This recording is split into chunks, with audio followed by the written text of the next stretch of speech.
گویید به نوروز که هر روز بیاید، هر روز بیاید دری غمخانه کشاید، زاینه دل زنگ جراحت بیزداید، بلبل علم ملت بیچاره سراید. گویید به نوروز علم سوز بیاید، گویید به نوروز که مسرور بیاید، بی دهشت و بی حسرت و مغرور بیاید، بر چشم و دل غمزدگان نور بیارد. گویید به نوروز فراموز بیاید. خوش آمدید به شنیدن برنامه مستقیم نوروزی ما تحت عنوان نوروز جشن نیاگان.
نوروز حکمت‌های خیلی جالب دارد، اما بهترینش همین است که کسی را نرنجاندن.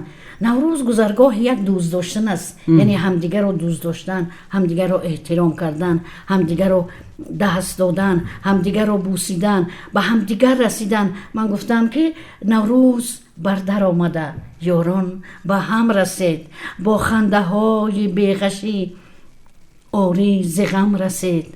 نوروز را رسالتی عشق آفریدن است، ای عاشقان به قیمتی عشق صنم رسید. گر شاعر چو خنده گل شعر سبز گفت، بر پیشواز شاعر و نوروز جم رسید. کون ترانه که چو من آه شب کشید، بحر سلام شبنمی گل صبحدم رسید. از چشم سرمسای شب اشک سحر چکید، در انجمن به سرمه چشم قلم رسید. چون روی گل شکفته چهره ها، همه چهره ها کنون بر بزم عاشقانه نوروز جمع رسید. نوروزتان مبارک. من میخواستم از خانم رخسار صفیه و بپرسم که نوروز در منطقه ها چگونه جشن گرفته میشد و یاد داریم که گلدسته ها یعنی بزم گلگردانی بود. همین آنها رو مثلا در اکناف گوناگون تاجیکستان چگونه شما یاد دارید اوانی بچگیتون نوروز چگونه جشن گرفته میشد؟ تشکر زیاد. اولا همه شنونده های انامی رادیوی سرتاسر تاجیکستان که امروز یک جشن بسیار خوب در همین روزی نوروز که جشن گرفتیدن تبریک میگویم. بعدا گفتنی هستم که شما از استاد شهریابانو که اول شعر آغاز کردید، ما هم که امروز با سرود با شعر سر و کار داریم، با شاعر هر یک چیزی که در دنیا حتی در زندگی رخ میدهد از دل شاعر اول میگذره. از دل شاعر بسیار شاعر خوب. چه خیلی که امروز لطفالله جان گفتن، منم که زاده دیهات هستم، منم از دیه هستم، از قشلاق. همیشه این گپ من میگویم در هر یک صحبت و در چندین برنامه تلویزیونی که کردیم، ما اول از همونجا صحبت سر میکنیم. انا گلگردانی نبود در ما ایام گل شکوفت بود. ایام گل شکوفت ببینه که یک انا ایدی مخصوص در همون دهه یخچ اوزادور بود، یعنی در نویه نورو بود، در وادی های کوهستان و ایام گل شکوف بود و یک بود. در همین دوره ایدی نوروز ما یک انعنه زنها اما سین سال بالایی بود که تنها زنها که اشتراک میکردن، مردانه، چون که در اون دوره ها که پنهانی این چیزا جشن میگرفتن، حقوق نداشتن که روی راستی مردان میترسیدن از کاروشون و از دیگرشون. بعد اما سیاست دور، بله سیاست دور همین خیلی بود. ولی امروز خوشبختی ما رو ببین که اینقدر آزاد هستیم که در جایی میخواهیم، در سری سنگ، در کوه، در میدان‌های ورزشی این جشن چقدر ما باشکوه جشن میگیریم. یعنی که این هم خوشبختی ماست و صبر و تحمل و طاقت همون دوری مردم بزرگ ما. و وقتی که ما با همراهی کمپیرها خوب دکک بودیم، از پشتشون دویده میرفتیم به یک زیارتگاهی، اونو هم به یک جایی میرفتن اپای شهریه که اونجا یک جایی باید پاک باشد، تازه باشد و زیارتگاهی یک نفری باشد. یک حضرت خواجه لطیف میگفتن در دهه ما خیلی یک 5-6 کیلومتر از دهه ما پایان بود و نزد همین دریای وحش در بلندی می ایستاد. ببین که همه درد و غم آب فقط شسته میتواند. همین هم یک فلسفه خودش داشته است معلمه، چون که بله حکمت بوده است. همون کمپیری که طی قریب 100 سال عمر دید، همون خاله مرجان میگفتن، نام زیبا، بله همون یک کوزچه گلین سفالین قطعی شیر میگرفتن اونوش که گوهوشون مثلا تولد کرده بود، فیلا میگیم ما، شیر میگفتن. بله ایره ببین تولید شوی اکن از که جو آغاز میوبد، نفر دف در دستش، دایره های بی زنجیره، یک نفر دمره در دست داشت، دیگرها پیش با همون آستین ها و کشاد با همین نقشه های تاجیکی رقص کرده و سرود خوانده همین کیلومتر سفر میکردن بر همون جای زیارتگاه. و وقتی که در زیارتگاه میشیشتن، انا همون کمپیری که بسیار هم مقدس هم دانا و وای بودن، فولکشایی میکردن، مثل که فول حافظ میکردن در ایران. انا همین فولکشو همون پیرزن سین سال رفته بودن اپای شهریه که میومد یک نفری میگفت من بسیار مریضم، کسلم، همین مرا ببین که ما آینده ما چی میشه. خیلی اینم یک باوری است. و وقتی که باوری فولبینی نیست، بله اینم یک باوری هست. وقتی که همون پیرزن هم یک سنگه که هم سنگ کلان میبرداشت تکشکی، همه خوشرو اوزاده هیچی نیست.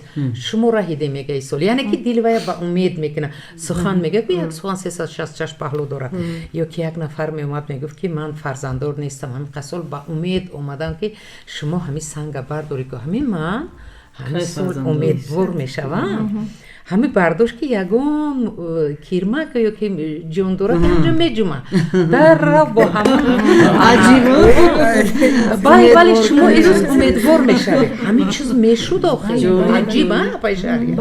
همین چیزها بود اخلاص میگوین و خلاص. این چیزی دینی نیست اصلا، که چیزی دینی نیست، طبیعت. اینم طبیعت یعنی بله در همین بله در عرفه نوروز انا خیلی جشن ها، انا خیلی روزها داشتیم. نوروز با یک انتظاری ها بگیم. وقتی که همین زمستون چگونه است، همه دلگیر است، خنک سرد است.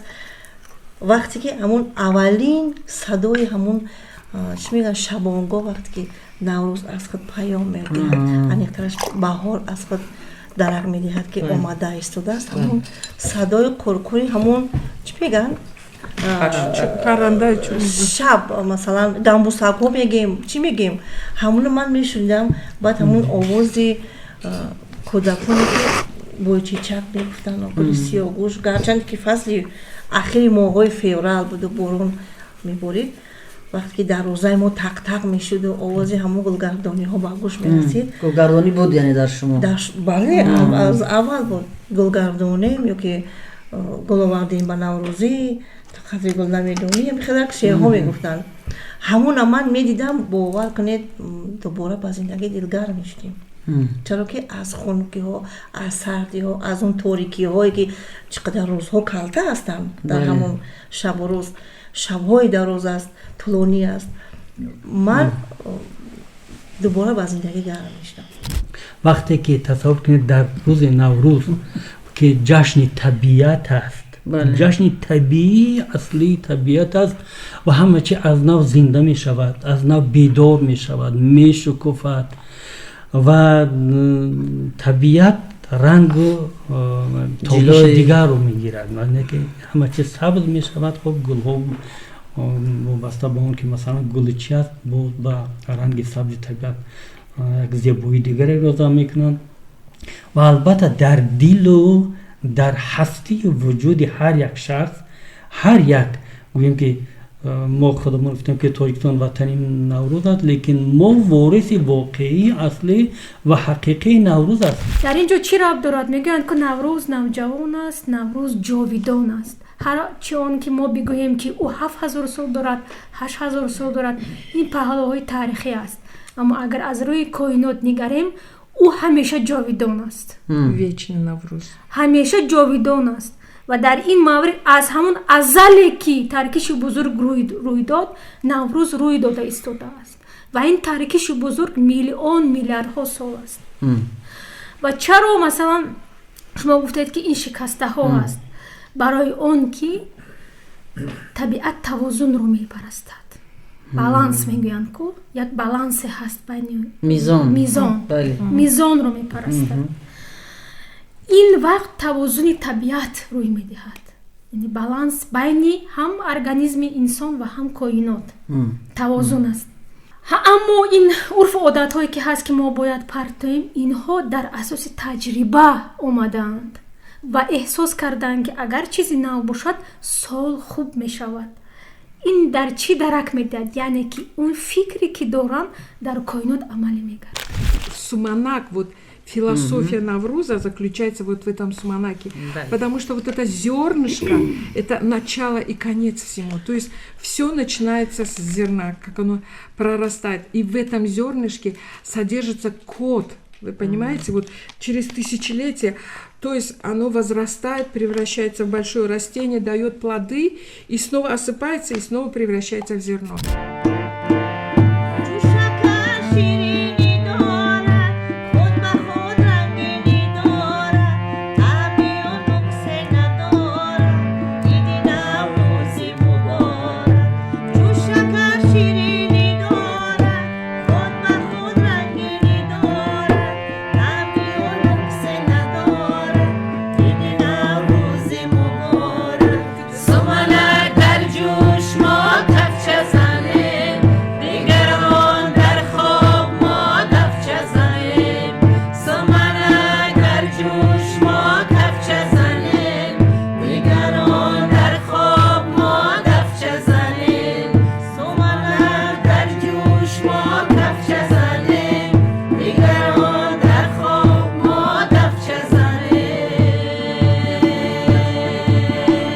Навруза мы проводим у себя на родине, Азбускаши Саркарда, то Чалгон-Бози, да, вот хоккей на траве, рассказывали очень много. Мои студенты все были одеты,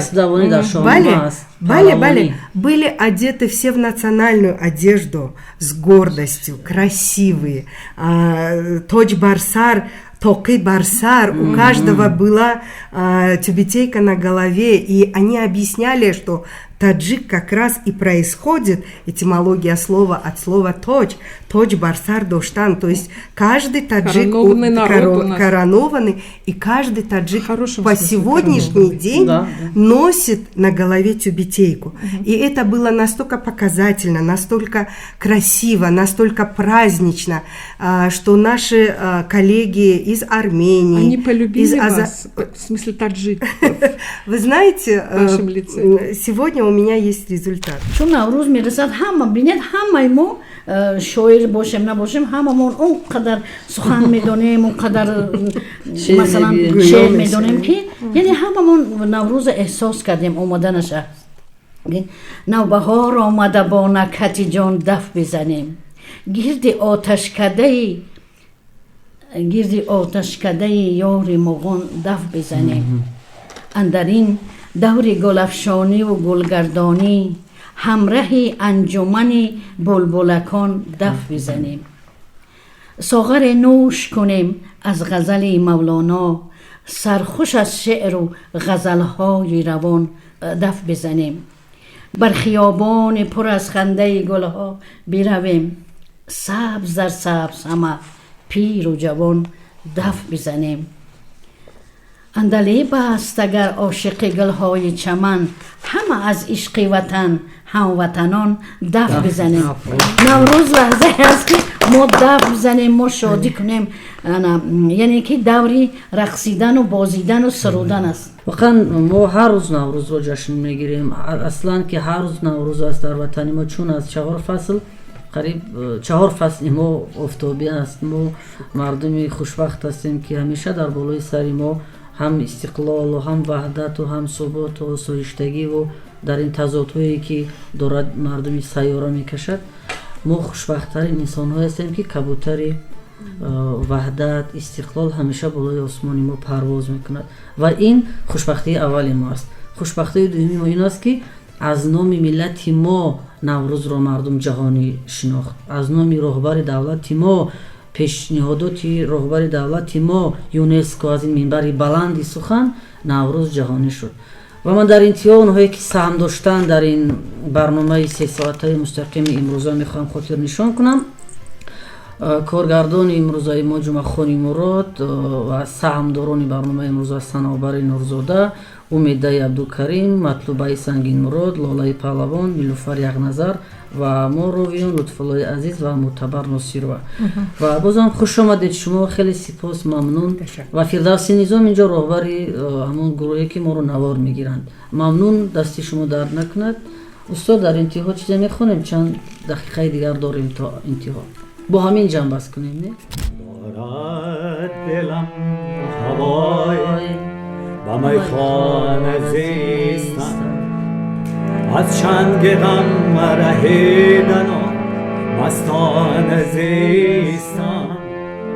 بهتر بود ز عمری 200 سال نندبار، یک روز زنده بودن و مردان زیستان.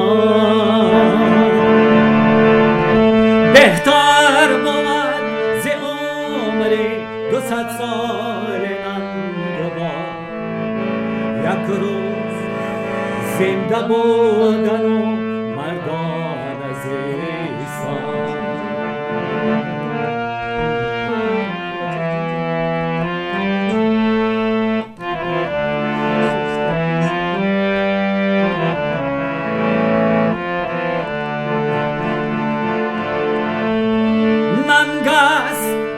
زندگی که بود بر مراد غیر، یا مردوار زیستن و یا نزیستن. خوش رنگ و بوز زندگی از روی دوستان، به دوست بهتر است به دنیا نزیستن. بهتر بود ز عمری 200 سال نندبار، یا مردوار زیستن و یا نزیستن.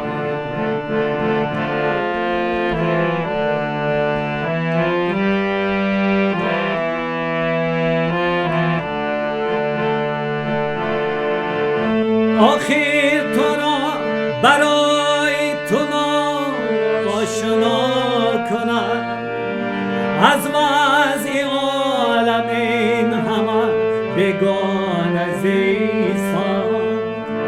مصلح نمانده گرچه مرا تا به زندگی، باید و پاس خاطر جانان زیستان. بهتر بود ز عمری 200 سال نندبار، یا مردوار زیستن و یا نزیستن. یا مردوار زیستن و یا نزیستن. به دوست بهتر است و دنیا نزیستان باید با پاس خاطری جانان نزیستان. خوش آمدید.